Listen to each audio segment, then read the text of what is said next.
Então, mais uma vez, cumprimento todos com a graça e a paz do nosso Senhor Jesus Cristo. Irmãos, quero convidá-los para abrirmos a palavra do nosso bondoso Deus, no Evangelho do nosso Senhor Jesus Cristo, segundo o relato de Lucas, no texto que se encontra no capítulo 13, dos versículos 18 a 21.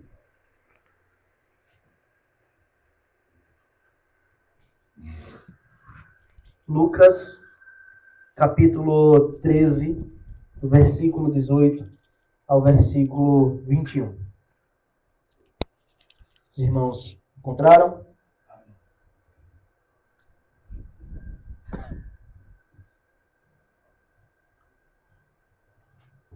Nossa passagem de hoje, bem curta, apresenta duas parábolas do nosso Senhor Jesus Cristo. E a palavra de Deus diz assim, no Evangelho de Lucas, no capítulo 13, a partir do versículo 18. Jesus disse: "A que é semelhante o reino de Deus, e a que o compararei? É semelhante a um grão de mostarda que uma mãe plantou na sua horta, e cresceu e fez-se árvore, e as aves do céu se aninharam nos seus ramos. Disse mais: a que compararei o reino de Deus? É semelhante ao fermento que uma mulher pegou e misturou em 3 medidas de farinha, até ficar tudo levedado." Amém. Oremos. Senhor nosso Deus bendito, Pai amado, quero te pedir, ó Deus, mais uma vez, teu auxílio, a tua iluminação, a iluminação do teu Santo Espírito, para que possamos compreender a riqueza da tua palavra que nos é revelada em tão poucas linhas, mas que nos traz verdades espirituais, verdades eternas, que nos ensinam sobre o teu santo reino. Ó Pai, eu clamo ao Senhor que pela tua graça o Senhor nos ilumine, que nada que venha a ser dito aqui seja por vontade minha, vontade própria, vontade dos homens, que nada que venha a ser dito aqui seja para agradar ou engrandecer o ego de ninguém, mas tão somente para que teu nome seja glorificado e a tua igreja, o teu corpo, ó Senhor, seja aperfeiçoado na tua palavra, seja instruído para te servir e te seguir com maior fidelidade, santidade e temor. Em nome de Jesus, eu te peço que o Senhor me use como instrumento, que o Senhor não leve em conta os meus pecados e as minhas fraquezas, mas que eu seja usado como instrumento em tuas mãos para a tua glória. Em nome de Jesus, é assim que eu oro. Te agradeço por tudo, Pai. Amém. Irmãos, essas duas parábolas de Cristo, elas falam sobre a expansão do reino de Deus. Mas antes de adentrar, de fato, no conteúdo da parábola, eu gostaria de fazer uma pergunta para você. Na verdade, uma pergunta para nós, todos. Se você é um cristão declarado, cristão professo, te pergunto, qual o impacto você tem causado no mundo? Qual a sensação, qual o sentimento, o que é que você tem despertado nas pessoas que estão ao seu redor na sociedade? As pessoas que você convive, dentro e fora da igreja, no seu trabalho, na sua faculdade, na sua família. Alguma vez você já se perguntou sobre a relevância da sua vida na vida das outras pessoas ao seu redor? Alguma vez você já se perguntou como você influencia as outras pessoas com palavras e atitudes? Alguma vez você já se perguntou se você tem influenciado e se a influência é boa ou má na vida das pessoas? Se você é um cristão de verdade, se você é alguém que diz ter sido redimido pelo sangue de Cristo, salvo pela graça do Senhor Jesus, alguém que diz ter recebido o Espírito Santo, essas são questões, essa é uma coisa que você deve se preocupar. Essas são perguntas que você deve se fazer. O que eu tenho feito com as pessoas ao meu redor? Essa deve ser uma daquelas coisas que devem ocupar o nosso pensamento. Afinal, qual impacto a minha vida traz para as pessoas? Só que não é só eu causo impacto na vida das pessoas. É qual o impacto eu causo na vida das pessoas. Não é qualquer resposta para essas perguntas que pode ser satisfatória para nós.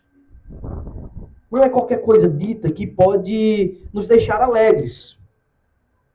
Porque, infelizmente, a gente pode impactar as pessoas de uma forma totalmente negativa. De modo que não condiz com aquilo que a gente diz crer. Veja, quando eu falo de modo negativo, não é necessariamente que o seu papel é ser um animador de torcida, fazer as pessoas ficarem alegres e felizes. Por vezes, fazer o certo provocará o sentimento contrário nas pessoas. Deixarão elas tristes. Quando eu falo causar um impacto de modo negativo, causar um impacto negativo na ótica divina, na ótica de Deus, quando olha para os seus filhos na terra. Então nós devemos sim nos preocupar com essas questões. Certamente, esse deve ser um dos maiores temores na vida de um cristão, na vida de um filho de Deus. O temor de ser uma pedra de tropeço na vida das outras pessoas. De o seu procedimento, as suas palavras, as suas ações causarem o efeito contrário daquilo que um servo de Deus deve causar na vida das pessoas. Daquelas que ainda não conheceram o Senhor Jesus Cristo, obviamente. Então você já deve ter presenciado na sua vida, ao longo dos seus dias, visto ou ouvido falar de pessoas que são declaradamente cristãs. E que em algum ou muitos momentos de suas vidas, eles deram péssimos testemunhos de fé. E os péssimos testemunhos de fé que a gente dá normalmente é por causa do pecado. Porque fazemos algo que desagrada a Deus. Você já deve ter ouvido. E talvez se você não ouviu, você tenha sido essa pessoa. Em algum momento, certamente todos nós, pela nossa fraqueza, pela nossa rebeldia natural do pecado, causamos algum efeito negativo de repulsa na vida das pessoas, nas quais elas olham e dizem, tu não é crente? E se não é cristão, jamais eu piso na sua igreja. Enfim, isso é extremamente danoso para o reino de Deus. Isso é terrível. É uma das piores sensações. Os ímpios, eles estão buscando um único fio, uma coisa mínima sequer, para poder apontar não somente para a sua vida e dizer, isso está errado, mas para toda a igreja de Cristo. Botar todos no mesmo bolo e dizer, é assim que a igreja não quer estar lá. O que o apóstolo Paulo, em Romanos, citando o profeta Isaías, ele escreve, Romanos 2:24. Pois como está escrito, o nome de Deus é blasfemado entre os gentios por causa de vocês. Isso é uma das coisas mais terríveis que a gente pode imaginar. O nosso Deus sendo blasfemado, o nosso Deus sendo envergonhado por causa do nosso procedimento. E você sabe que aqueles que são resgatados por Cristo, eles se tornam embaixadores de Cristo nesse mundo. Responsáveis por levar a bandeira do Evangelho. Responsáveis por levar o título de cristãos. Então, se você procede mal, a igreja inteira padece. Será que nós cristãos, será que nós, filhos de Deus, podemos estar conformados com esse comportamento? Será que a gente pode estar conformado com o resultado que eles produzem? Deixa eu provocar você um pouquinho mais. Todos aqui têm um pai, ainda que tenham uma boa ou má relação, mas ou tiveram um pai um dia. Imagine que o nome do seu pai está sendo colocado na sociedade como alguém terrível. Alguém que faz coisas terríveis, mas não porque necessariamente ele fez, mas porque você fez. E a gente tem muito isso aqui, né, no Nordeste. É fulano, filho de não sei quem. Começa a identificar as pessoas, né? Esse é filho de não sei quem. Ah, é o filho dele que está agindo assim? E aí, o nome do seu pai é envergonhado. E se fosse por causa do seu irmão? Irmão de sangue, estou falando, literalmente. O nome do seu pai é envergonhado e você vendo isso publicamente. Você ia se chatear, você ia ficar incomodado. Agora imagine nós como uma grande família de Deus e o nome do nosso Senhor, nosso Pai, sendo constantemente vilipendiado publicamente. Pessoas inventando todo tipo de coisa sobre o Senhor por causa dos maus procedimentos dos seus filhos. ou pelo menos daqueles que se dizem ser filhos.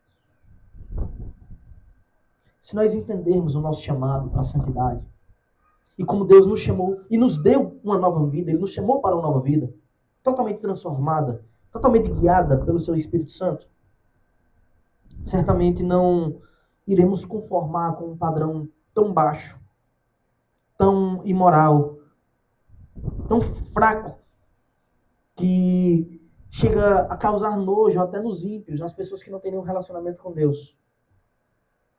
A gente não pode se acostumar com isso, nem achar que isso é normal, nem achar que isso é um evangelho verdadeiro.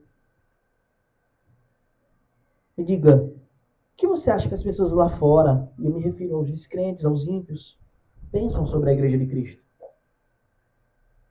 Boa parte delas nunca abriu a Bíblia, nunca leu de fato, nunca buscou compreender. Mas eles pensam alguma coisa. Eles têm as opiniões deles. E as opiniões deles são baseadas nos filhos. Eles olham para os filhos e chegam à conclusão de quem é o pai. Não são poucos, irmãos, que apresentarão inúmeras queixas de todos os tipos, porque eles vivem e presenciam o pecado sendo propagado por muitos evangélicos e não vem nenhuma transformação do espírito neles. A Bíblia nos chama para sermos irrepreensíveis. Mas os homens olham e podem apontar 1, 2, 3 dezenas de erros em nós. Algumas das opiniões mais comuns sobre os cristãos, sobre a Igreja de Cristo dos nossos dias são que a maioria é um bando de ignorantes que vivem uma fé cega, sem reflexão, que aceitam qualquer coisa que um líder diz. A maioria pensa isso. Outros tantos imaginam a igreja como um bocado de hipócrita, que tem apenas uma programação religiosa no domingo, um clube social de domingo. Outros que os crentes são idólatras políticos, bitolados. Isso está forte em nossos dias. E ainda outros que negam pensam que os crentes são aqueles que negam qualquer ciência e que vivem cercados por superstições místicas religiosas. Sabe o que é mais triste em todos esses pensamentos, irmãos? É que absolutamente todos eles são verdadeiros. Esse é o retrato da igreja evangélica no Brasil. No mundo, na verdade. Mesmo que eles não apresentem a verdadeira face de Cristo, mesmo que esses pensamentos eles não representem a verdade por completo, não representem quem é o nosso Deus, infelizmente eles são socialmente verdadeiros. Isso é verificável. Você já deve ter conversado com um crente que falou coisas absurdas. De botar copo d'água em cima da TV, de fogueiras santas e ungidas, de fazer qualquer coisa ridícula, absurda, porque um líder ímpio, manipulador, inventou. E as pessoas pensam, isso é ser cristão. Esses pensamentos eles são socialmente verificáveis. Mas isso não significa dizer que a igreja de Cristo é isso de fato. Isso não significa dizer que a verdadeira igreja de Cristo é assim e que o nosso Deus aprova essas coisas.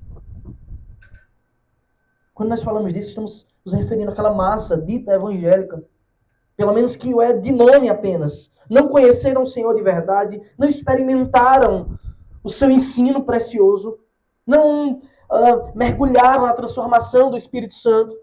São apenas membros de uma igreja que possuem algum comportamento religioso, mas que não possuem um verdadeiro relacionamento com Deus. Deixa eu te situar por números, isso que eu estou dizendo. No último censo do IBGE, em 2022, pouco mais de 26% da população brasileira se declara evangélica.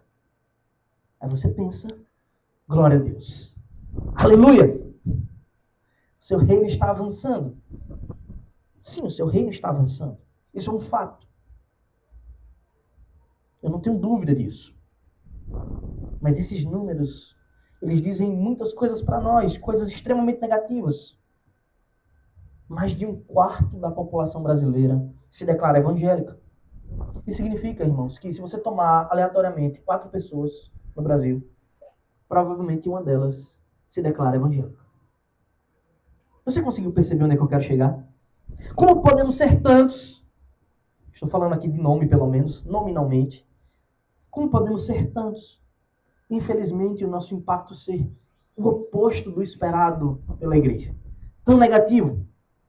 Se compararmos os dias de Cristo, aqueles poucos fizeram um grande impacto positivo. Hoje somos muitos, mas o nosso impacto é péssimo. Como podemos estar nos proliferando, levando o nome de Cristo, e ao invés de ele ser mais amado e adorado, e reconhecido como o único e verdadeiro Rei dos Reis e Senhor dos Senhores, o que tem acontecido é o contrário. Seu nome tem sido envergonhado,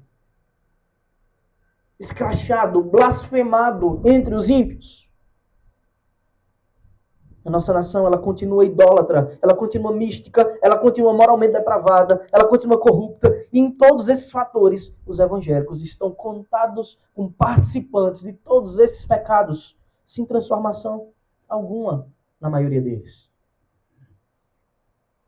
Isso deve nos levar a refletir bem sobre a verdadeira natureza do reino de Deus. O que é o reino de Deus? Como ele cresce? Como ele veio? Como ele surge? É sobre isso que Jesus fala nessas duas parábolas. O reino de Deus está crescendo, isso é um fato. Ele está crescendo desde quando Jesus veio ao mundo. Mas isso não acontece por causa de títulos, do título de evangélico. Isso não acontece por causa de um título de que alguém tornou-se membro oficial de uma igreja. Isso não acontece por meio daquelas cruzadas evangelísticas que as pessoas entopem um estádio, ou o que quer que seja, e todo mundo que levanta a mão, ó, 1, 2, 3, sai contando centenas de crentes novos. Não é assim. O cristão verdadeiro é alguém que foi transformado. O reino de Deus está crescendo. Isso é uma verdade. Nós vamos ver como ele cresce. Mas também o reino de Deus, ele se manifesta em nossas vidas através de uma transformação real. De uma contaminação boa, santa, de dentro para fora. E só assim, irmãos, podemos entender o que é de fato a igreja de Deus. Não é um dado estatístico, não é um censo que pode dizer isso. Seria muito bom, disséssemos, temos mais de 50 milhões de evangélicos verdadeiramente crentes no Brasil. Isso é mais ou menos o número de pessoas que elegeram o atual presidente. Que impacto temos causado nesse mundo perverso? Então, vejamos o que é que Jesus nos ensina sobre a natureza do crescimento do reino de Deus. Em primeiro lugar, ele fala sobre o crescimento externo do reino de Deus. Esse é o propósito da sua primeira parábola. Está escrito, e eu peço que você acompanhe comigo na sua Bíblia. Versículos 18 e 19. Jesus disse, aqui é semelhante o reino de Deus. E aqui o compararei. Ele lança a pergunta ao ar e ele responde. É semelhante a um grão de mostarda que um homem plantou na sua horta e cresceu e fez-se árvore e as aves do céu se aninharam nos seus ramos. Você deve lembrar o contexto pelo qual Jesus disse essas palavras. Porque nós estamos estudando o Evangelho de Lucas desde o começo, capítulo por capítulo, versículo por versículo, até chegarmos aqui. Esse é provavelmente o último mês de vida de Cristo. O último mês antes dele se entregar, dele se sacrificar em nosso lugar. E o Senhor estava resoluto, caminhando em direção a Jerusalém, onde comemoraria a última Páscoa, onde de fato ele seria o Cordeiro Pascual. E era lá que o sacrifício seria feito em Jerusalém. Era lá que ele, sendo o Cordeiro de Deus que tira o pecado do mundo, verteria o seu sangue em nosso favor. Você deve se lembrar que onde Jesus passava, naquela peregrinação, uma multidão seguia.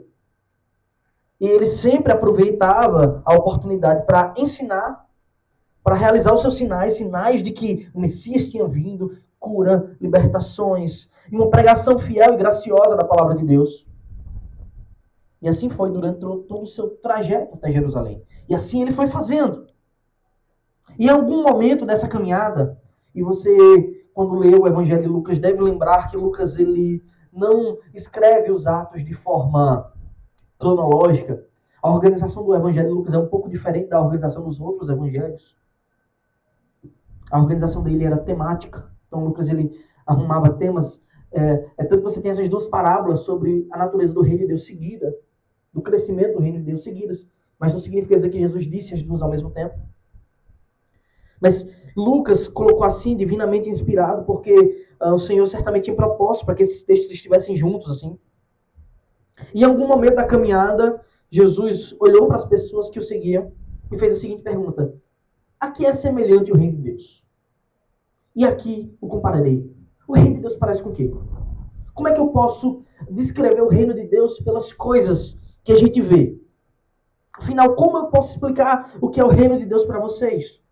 E nós sabemos que o nosso Senhor Jesus Cristo era um mestre por excelência. Ele é, de fato, ainda. E tinha as ferramentas exatas para ensinar verdades espirituais, verdades eternas para homens pequenos, limitados e terrenos.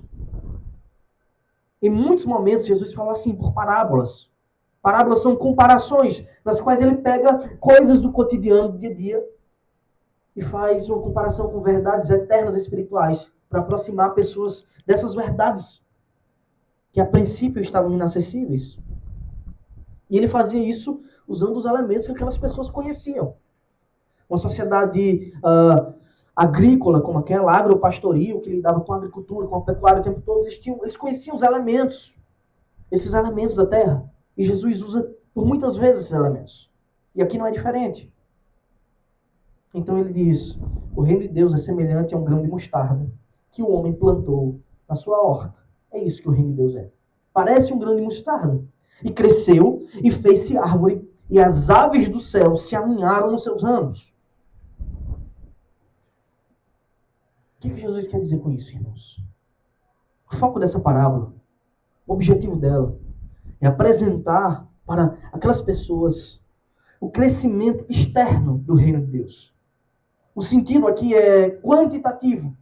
Como o seu reino iria aumentar substancialmente à medida que o tempo passasse. Jesus estava dizendo que chegaria o dia em que o seu reino estaria muito amplo, espalhado por todo mundo. O símbolo dessa universalidade do reino de Cristo são as aves do céu. Elas vêm de todos os lugares, não se sabe de onde, mas elas fazem os seus ninhos nos ramos dessa árvore. Mas não pense que o ingresso no reino de Deus se dá quando alguém decide visitar uma igreja e tornar-se membro dela. Não pense que ao apresentar o crescimento quantitativo, a expansão literal do seu reino, Jesus estava pensando em números pelos números, dizendo simplesmente que qualquer um que se declarasse cristão passaria a ser de fato um cristão verdadeiro, um servo de Deus. Como se o que importasse para Jesus fosse o título de evangélico. Não é isso. Não é à toa que a parábola seguinte, na qual Lucas coloca uma após a outra, tematicamente, apresenta o crescimento interior. O crescimento do reino de Deus no coração dos homens, não exterior. Mas o que eu quero que você perceba, eu quero que você veja alguns detalhes dessa parábola, porque ela nos ensina que o reino de Deus está sobre o seu domínio onipotente, sobre a poderosa mão de Deus, no qual ele governa e administra durante todos os séculos. E Deus decide revelar o seu poder de uma forma muito especial, na expansão do seu reino. Mas ele não faz isso com extravagância e luxo, como poderiam pensar. Afinal, ele é o dono da prata e do ouro. Ele é o Todo-Poderoso, o Rei dos Reis. Ele poderia fazer isso da forma mais extravagante possível. E ele faz. Uma extravagância que ninguém podia imaginar. Só que a sua extravagância não é luxuosa. É a extravagância da humildade. Ele faz na extravagância da pobreza, na qual o Rei dos Reis vem como servo mais humilde. Ele faz isso na extravagância da sua misericórdia, na qual todos os homens são incapazes de realizar. E Jesus mostra o quão é magnífico o seu reino, porque ele vai na contramão de tudo que pensamos, até mesmo na maioria dos evangélicos. Não é sem motivo que muitos dos judeus consideravam a mensagem do evangelho um escândalo. Que maluquice é essa? Que muitos dos filósofos dos gentios consideravam a mensagem do reino uma loucura. Isso deve ser maluquice desse povo. Jesus apresenta a semente do reino como um grão de mostarda, que aqueles homens sabiam que era minúsculo. Eles conheciam o grão de mostarda, minúsculo, talvez um dos menores grãos conhecidos pelo homem. No relato de Mateus, desse mesmo ensino, fica claro. Mateus ele também conta essa parábola, só que ele apresenta outros detalhes da palavra de Cristo. Mateus 13:32 está escrito: esse grão é, na verdade, a menor de todas as sementes, mas quando cresce é maior do que as hortaliças e chega a ser uma árvore, de modo que as aves do céu vêm se aninhar nos seus ramos. Mateus ele vai além, ele apresenta detalhes da semente. Agora pense como Deus manifestou o seu reino infinito, num princípio minúsculo, mas que ao mesmo tempo ninguém podia deter. O rei dos reis, ele não nasceu no maior dos castelos. Ele não foi colocado num berço de ouro, nem mesmo viveu deitado eternamente num berço esplêndido. Ele foi colocado numa manjedoura. Ele nasceu numa cidade pequena, praticamente desconhecida. O rei dos reis, ele, mesmo sendo o dono de tudo, e tendo domínio sobre tudo, tendo todos os servos ao seu alcance, ele não foi servido, mas ele veio para servir. Os seus primeiros súditos não foram os príncipes das nações, não foram os maiores nobres daqueles dias, não foram os grandes aristocratas, os grandes poderosos, mas eram pescadores, pobres, desconhecidos, publicanos, cobradores de impostos, gente que o mundo odiava, gente desconhecida, gente perdida. O rei, ele não viveu no luxo dos palácios. Na verdade, a Escritura nos diz que o Filho do Homem não tinha onde reclinar a cabeça. Desde sempre o seu reino foi pequeno e humilde, aos olhos de todo mundo, totalmente pobre, desprezado. Porque Deus manifesta o seu poder na fraqueza. E a fraqueza de Deus é mais forte que o mundo inteiro, já dizia o apóstolo Paulo. Agora mesmo que aqueles homens que ouviam esse ensino de Jesus não pudessem ver o tamanho de como aquela árvore ia crescer, eles sabiam que um grão de mostarda minúsculo podia gerar uma árvore de quase 4 metros de altura. Eles ainda não viam essa árvore, eles ainda não tinham visto a expansão do reino de Deus. Porque, de fato, essa parábola também traz uma mensagem profética de como seria, e como já é, e ainda vai ser, o tamanho do reino de Deus. Aquela semente minúscula, ela cresceria de tal maneira que as aves do céu fariam seus ninhos nela. Mas o que isso quer dizer? Significa dizer que gente de todo mundo ingressaria no reino de Deus. E essa verdade pode parecer simples para mim e para você hoje, que a gente nasce numa sociedade cristã, pelo menos cristã de nome, conhecendo coisas, não Cristo de verdade, mas coisas sobre Cristo.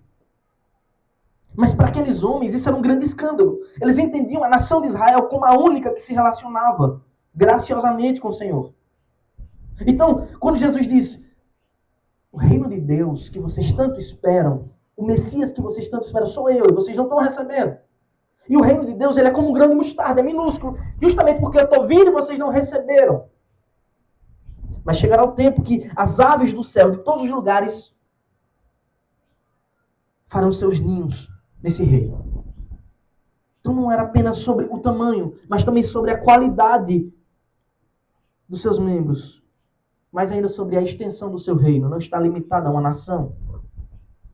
E gente de todo mundo faria os seus ninhos nessa árvore, que antes era uma semente minúscula. Dentre estes estamos nós, irmãos. Nós fomos alcançados por suas cordas de amor, fomos feitos não somente súditos nesse reino, mas também filhos adotivos do grande rei, príncipes de Cristo. E a verdade é que esse reino ainda pode crescer, na verdade deve crescer. Ainda há vaga, ainda tem espaço para todos que se achegarem verdadeiramente. Tem ramos, tem galhos com espaço para muitos ninhos ainda. E todos que se achegarem verdadeiramente ao Senhor Jesus Cristo, por meio da sua maravilhosa graça, encontrarão um espaço. Certamente ele continuará a crescer até que todos os eleitos sejam alcançados. Nenhum sequer ficará fora. Nenhum sequer será perdido. Então aqui está uma grande lição para nós.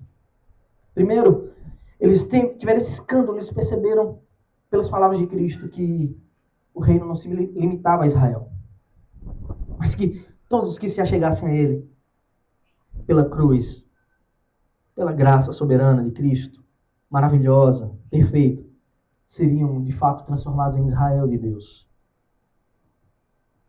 E a lição é muito grande para nós. Se você de fato é um cidadão do reino de Deus, que ainda mora fisicamente no reino dos homens, leve a bandeira de Cristo, porque foi você que Cristo chamou para ser porta-voz da sua mensagem, um porta-voz do seu reino.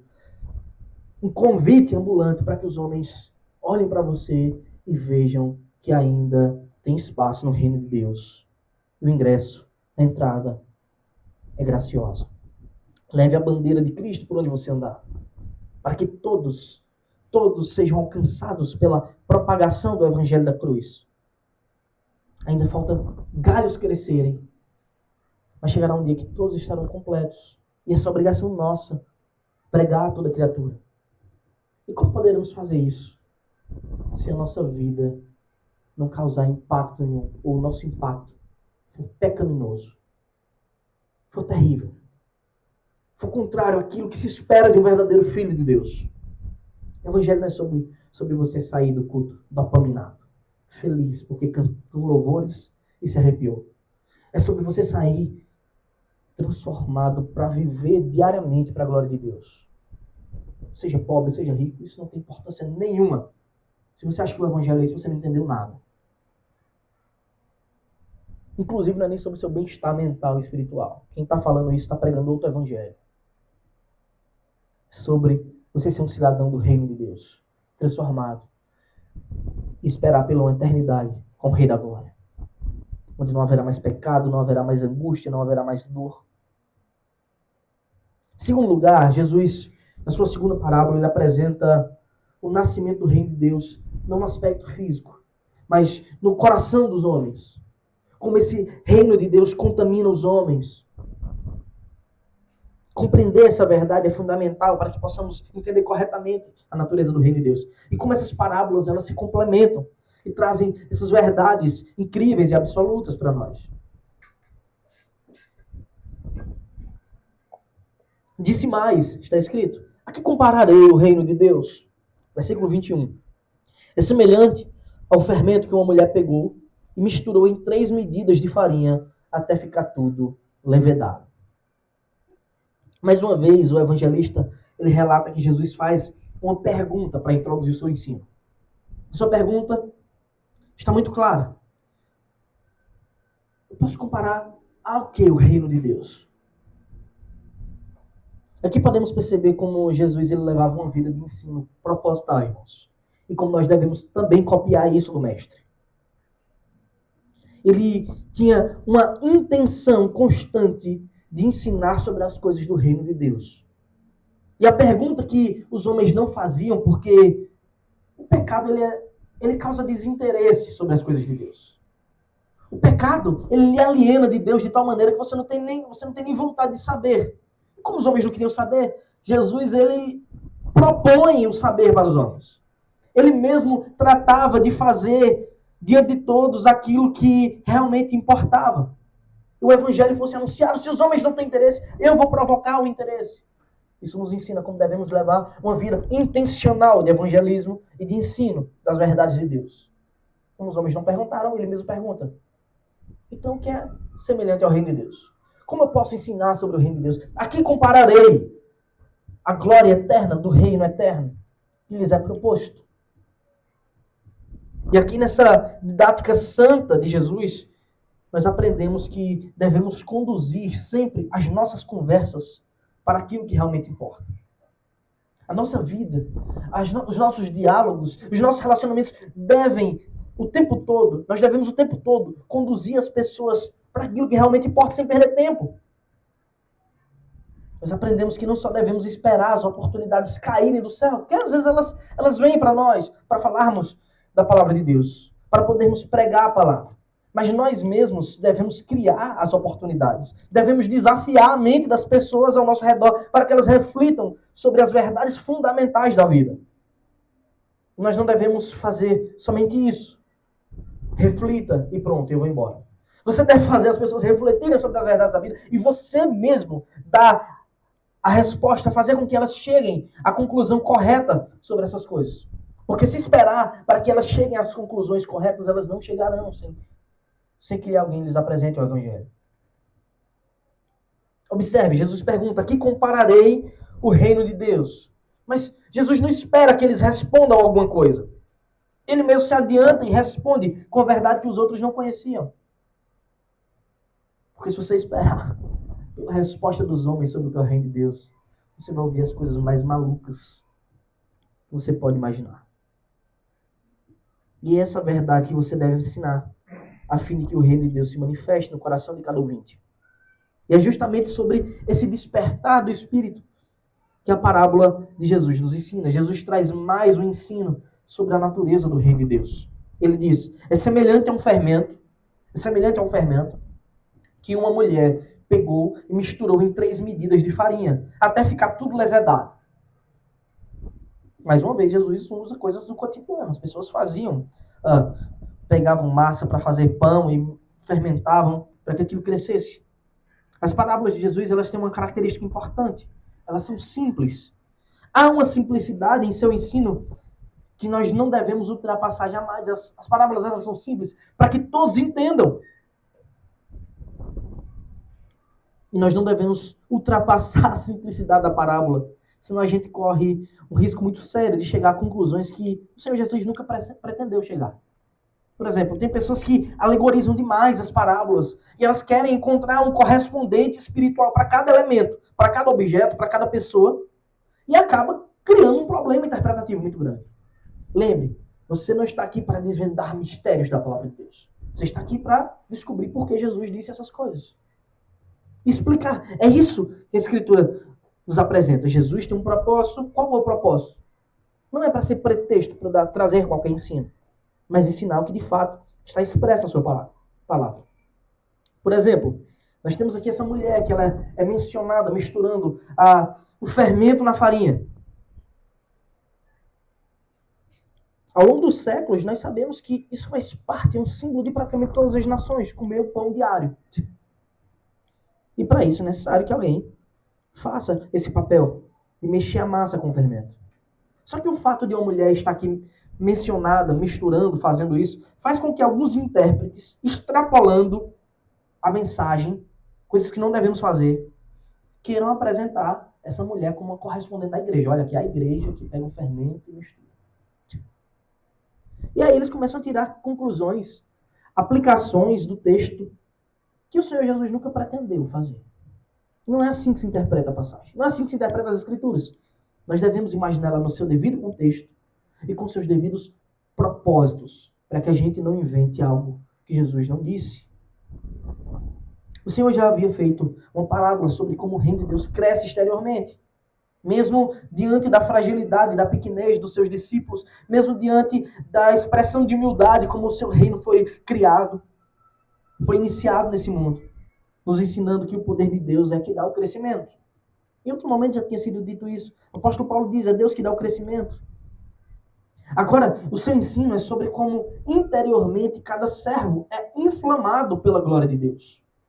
Inclusive, esse é o papel do fermento, inflamar a massa. Outra coisa que a gente não pode fazer, irmãos, é chegar à conclusão de que o fermento por si só é algo ruim. Porque em outros momentos, em outros textos, o fermento às vezes é usado como um sinônimo negativo. Por exemplo, no capítulo anterior de Lucas 12, no versículo 1, quando Jesus estava diante daquela multidão, ele faz um ensino para as pessoas. Está escrito assim, visto que milhares de pessoas se aglomeraram a ponto de se atropelarem umas às outras, Jesus começou a dizer, antes de tudo, aos seus discípulos, cuidado com o fermento dos fariseus, que é a hipocrisia. Aí as pessoas ficam pensando, então fermento é uma coisa ruim. Não necessariamente. O que é ruim é o fermento dos fariseus. E a explicação está no texto. É a hipocrisia. Nem é fermento físico, nem é qualquer fermento. É a hipocrisia, que ela contamina. Jesus estava ensinando que uma religião hipócrita, fingida, é muito perigosa. Porque ela vai inflamando tudo ao redor e daqui a pouco tem uma multidão de fingidos, enganados, vivendo uma falsa religião, contaminando pessoas para uma falsa religião e todo mundo caminhando para o inferno, para a condenação. para você se isso não parece ser exatamente a situação de boa parte da igreja brasileira. Uma religião falsa, fingida, que contamina. E quanto mais contamina, mais ela contamina. E mais ela cresce. Não obstante, mais de um quarto da população é crente. E o Brasil continua tão depravado como nunca. Talvez mais depravado. Mais de um quarto da população declarada evangélica. Nunca houve tantos aqui. E ao mesmo tempo nunca houve um povo tão frágil. Que não conhece a palavra de Deus. Que não ama o Senhor, que não ama os seus irmãos, que não fazem absolutamente nada de santo. Se a falsidade de uma religião hipócrita é realmente devastadoramente contaminante. Mas aqui nessa passagem, o uso de fermento é outro. Jesus usa como um sinônimo de uma coisa boa. Ele está comparando isso aqui ao reino de Deus. Aqui compararei o reino de Deus. É como uma mulher que pega um fermento, um pouquinho de fermento e mistura em 3 medidas de farinha. É assim que o reino de Deus se contamina. Só contamina agora para o bem. De forma graciosa. Os nossos corações são contaminados por esse fermento, que não é hipocrisia. Esse fermento aqui é a graça de Cristo. Apenas um pouquinho de graça recebida é suficiente para transformar profundamente toda a massa. Todos os corações que são tocados pela graça. Apenas um pouquinho dessa graça, que é tão maravilhosa, tão preciosa, é suficiente para transformar por completo cada um de nós em novas criaturas. Essa é a mensagem da parábola. Um pouquinho de fermento nas mãos de uma mulher, mexendo 3 medidas de farinha, é suficiente para levedar toda aquela massa de farinha. E a ideia aqui também tem um hipérbole, tem um exagero aqui embutido. Porque há quem diga que 3 medidas de farinha equivalem a 27 quilos. Um pouquinho de fermento contamina 27 quilos. Isso aqui daria para fazer pão para uma multidão. Com isso, Jesus está revelando o poder regenerador do Espírito Santo e a grandiosidade da misericórdia revelada em apenas uma porção do seu favor imerecido, da sua graça maravilhosa e perfeita. Um pouquinho de Cristo é suficiente para nos transformar por completo. Então, quando vemos pessoas que dizem ter Cristo e não são transformadas em nem 1 centímetro, a gente só pode chegar a uma conclusão. Essas pessoas nunca tiveram Cristo.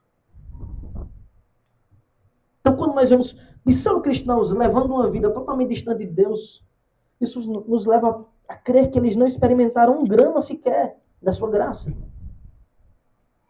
Mas que assim como muitos nos dias de Jesus, foram infelizmente apenas contaminados por um fermento hipócrita, fingido, falso, que não condiz com a realidade do reino de Deus, o fermento dos fariseus. Portanto, isso você deve certificar-se em sua vida pessoal. Que o fermento que te faz crescer é de fato proveniente do reino de Deus e não do reino dos homens. Certifique-se que foi a graça salvadora de Cristo que invadiu e que contaminou seu coração e que quebrou a sua natureza de pedregulho e transformou num coração de carne vivo, pulsante, que te fez se ajuntar naquela grande árvore que surgiu como um grão de mostarda. Como você se certifica disso? Como chegar a essa conclusão? Veja, se você apresenta o fruto do Espírito Santo, se o impacto que você tem trazido à vida das pessoas é bom ou ruim, é gracioso ou infeccioso, é santo ou profano, como tem sido o seu impacto? Não estou dizendo que o servo de Deus fará isso de modo perfeito, mas que nós devemos progredir para o crescimento do reino. E o nosso impacto deve levar as pessoas à cruz de Cristo e não distanciar dela. Essa parábola ainda nos ensina que a graça de Jesus, administrada em nossos corações, em nossas vidas, pelo Espírito Santo, ela pode ter até 100 em pequena dose, mas ela cresce e leveda, e contamina todo o nosso ser.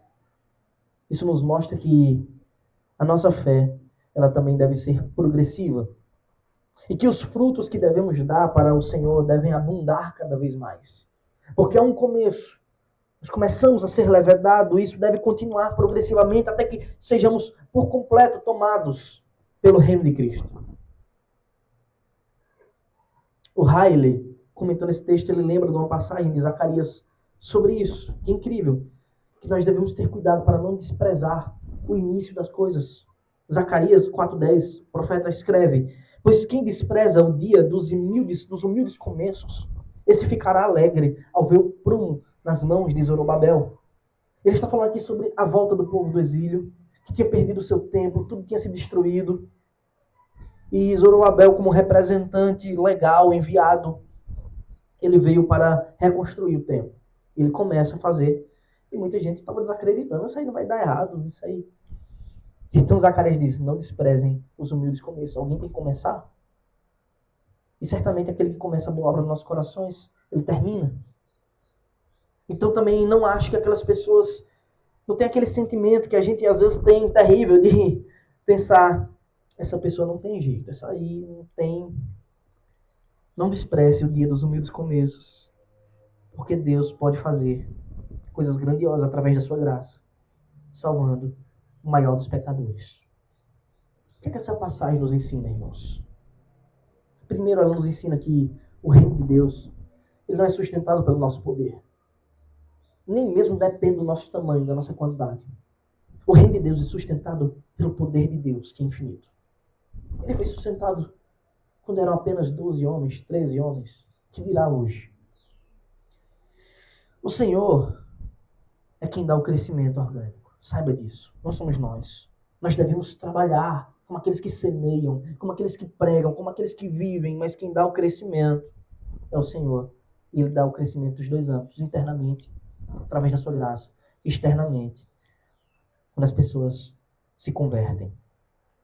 Terceiro, saiba disso, só é povo de Deus aquele que foi contaminado por sua graça misericordiosa. Se não foi alvo da graça de Cristo, você pode ser membro de 1000 igrejas. Você não é um filho de Deus. Quarto, a nossa missão constante é levar o estandarte de Cristo a esse mundo, como verdadeiros embaixadores do Rei. Você foi chamado para isso, portanto, traga um impacto nesse mundo. Não precisa ser emocional, você não precisa fazer coisas extraordinárias. Você só precisa ser um servo obediente. Fazer isso e pregar a palavra é suficiente. Depois de falar essas palavras, se os irmãos continuassem lendo a continuação desse capítulo, vocês veriam que Jesus olha para aquela multidão e desafia-os. E diz assim, esforcem-se por entrar pela porta estreita. Isso significa que o reino de Deus ele não tem acesso por atalhos. Somente pela graça. Não significa dizer que é mérito, tá, irmãos, entrar pela porta estreita. Mas que existe um único caminho. Esse caminho é o da graça.